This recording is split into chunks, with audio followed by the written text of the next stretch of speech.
Before you write a single word, or even if you've already written thousands of words, there are two questions worth sitting with for a moment. What kind of book is this? And how are you going to tell it? Those are questions of genre and style, and they matter far more than most first-time authors realize. Because the decisions you make here will shape your cover, your marketing, your pricing, your reader expectations, and honestly, whether the right people ever find your book at all. Let's start with genre, because this is where a lot of authors get tripped up. What is a genre, and why does it matter so much? Your genre is essentially the category your book lives in. It tells readers what kind of experience they're signing up for. And on Amazon, which is the largest book marketplace in the world, your genre determines where your book appears in search results. That directly affects who finds you. Fiction genres include romance, which is consistently the best-selling fiction category on Amazon, by the way, along with thriller and mystery, fantasy and science fiction, historical fiction, literary fiction, horror, young adult, and children's. Each of these has its own subgenres, too. Cozy mystery is different from psychological thriller. High fantasy is different from urban fantasy. The more specifically you can identify your niche, the better. Nonfiction is equally diverse.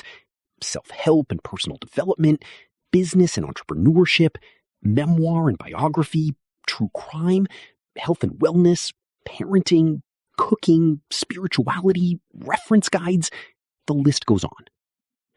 And then you have specialty formats, journals, workbooks, poetry collections, coffee table books, box sets. These all have their own audiences and their own publishing considerations. Here's why this isn't just an artistic decision. Amazon's entire recommendation system runs on categories and keywords.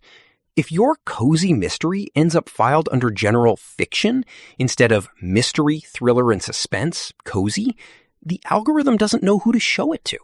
Readers who love cozy mysteries won't see it. It's a bit like opening a bakery and putting your sign in the wrong neighborhood. You might be great at what you do, but no one who's looking for you will find you. On the flip side, if you choose a very specific subcategory, you can sometimes reach the #1 bestseller spot in that category with a relatively small number of sales. And that orange bestseller badge on Amazon, it changes everything. It catches eyes, builds trust, and drives more sales organically. Now let's talk about writing style. Style is how you write, not what you write about. It's the personality that comes through in your sentences, your rhythm, your voice. And here's the beautiful thing. Your style is yours. You don't choose it the same way you choose a genre. You discover it, and then you refine it. That said, there are some broad style approaches worth being aware of. Narrative style is storytelling through scenes, dialogue, and emotion. It pulls readers into moments. This works brilliantly for fiction, memoir, and creative nonfiction. Instructional style is direct, practical, step-by-step. It respects the reader's time and gets to the point.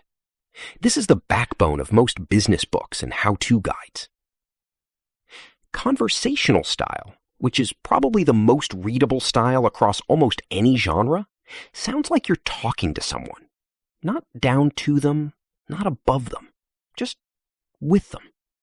It's warm and accessible, and it tends to make even complex ideas feel approachable. Academic or formal style is more technical, research-backed, and structured.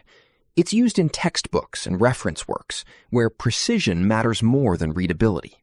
Most great books blend styles.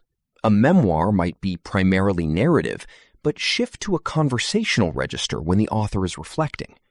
A business book might be instructional in structure, but use story to make the lessons stick. A simple exercise before you move on. Think about the 5 books that have mattered most to you, the ones you'd recommend without hesitation. Look at those books. What genre are they? How are they written? What's the tone? chances are your book probably belongs somewhere in that same territory. That's not copying. That's understanding your audience and your craft. Knowing your genre early doesn't limit you. It actually frees you up.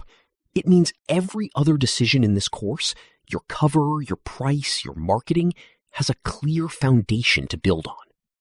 Now let's talk about what goes inside that book.